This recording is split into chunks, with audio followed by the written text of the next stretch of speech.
Hi நண்பர்களே, தயவு செய்து டிவிகே நண்பர்கள் ஃபைன் டைம் மீடியா அப்படிங்கிற ஒரு சேனலில் டிஎஸ்எஸ் மணி அவர்கள் பேசின அந்த அந்த காணொலியை நீங்கள் கண்டிப்பாக பார்க்கணும். உங்களுக்கும் தன்னம்பிக்கை வரும். ஒரு மூத்த பத்திரிகையாளர் எப்படி இருக்கணும் அப்படின்னு இளைய பத்திரிகையாளர்கள் கற்றுக்க கூட அது இருக்குது. இந்த சினிமாவில் மாமா வேலை பார்த்தவன்ட்டெல்லாம் போயிட்டு நீ விஜய்க்கு மாமா வேலை பார்த்துருக்கியா அப்படிங்கிற மாதிரி வாய்க்குள்ள குடஞ்சி கேள்வி கேட்டீங்க அப்படின்னா உங்களுக்கு எஸ்எஸ்சி கிட்ட வாங்கி கட்டின கதை மட்டும்தான் கிடைக்கும். அதனால் ஒரு அரசியலை பற்றி கேட்குறதா இருந்தால் ஒரு மூத்த பத்திரிகையாளர்கள்கிட்ட, அனுபவமுள்ள பத்திரிகையாளர்கள்கிட்ட கேள்வி கேட்டு தெரிஞ்சுக்கிறது ரொம்ப நல்லது. இந்த சின்ன சின்ன யூடியூப் சேனல்லாம் பார்த்து டென்ஷன் ஆகிட்டு இருக்காதீங்க டிவிகே ஃப்ரெண்ட்ஸ். அவர் வந்து ரொம்ப அருமையாக பேசியிருக்காரு. ஒரு பக்குவமான இதாக எப்படின்னா, கமலை பற்றி கேள்வி கேட்டால் அவர் பாட்டுக்கு இருக்காரு, ஏன் அவரை டிஸ்டர்ப் பண்ணுறீங்க அப்படின்னு சொல்கிறாரு.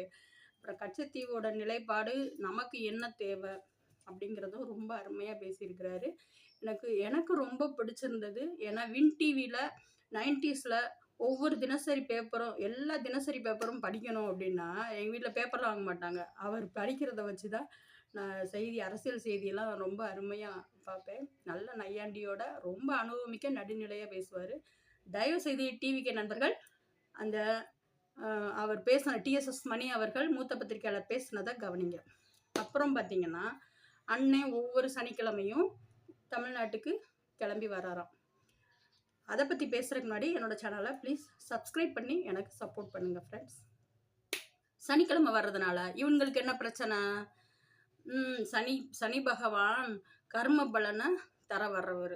நீங்கள் என்னென்ன கர்மம்லாம் செஞ்சீங்களோ அதுக்குண்டான பலனை தருவார் தானே. அதனால் வந்த பயம்னு நினைக்கிறேன் அவங்களுக்கு. நீங்கள் செய்கிற தப்புக்கள்லாம் பலன் தருவார் அப்படிங்கிற ஒரு பயம். பெருமாளை சனிக்கிழமை தரிசனம் பண்ணுறது தான் ரொம்ப நல்லது.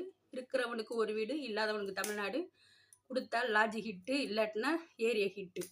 ஓகே. ஒவ்வொரு சனிக்கிழமையும் அங்கே இருக்க தொண்டர்கள், நிர்வாகிகள் வேலை பார்த்துட்டு ஞாயிற்றுக்கிழமை அவங்க ஓய்வு எடுக்கிறதுக்கு, அப்புறம் கொஞ்சம் அந்த ஸ்கூல் டைம் டிராஃபிக்கை குறைக்கிறதுக்கு ரொம்ப அருமையான அந்த வீக்கெண்டில் வந்து வர்றாங்க. ரொம்ப சந்தோஷம்னா. Welcome back. நவம்பர் 15 விருதுநகர் மாவட்டம். தேங்க்யூ.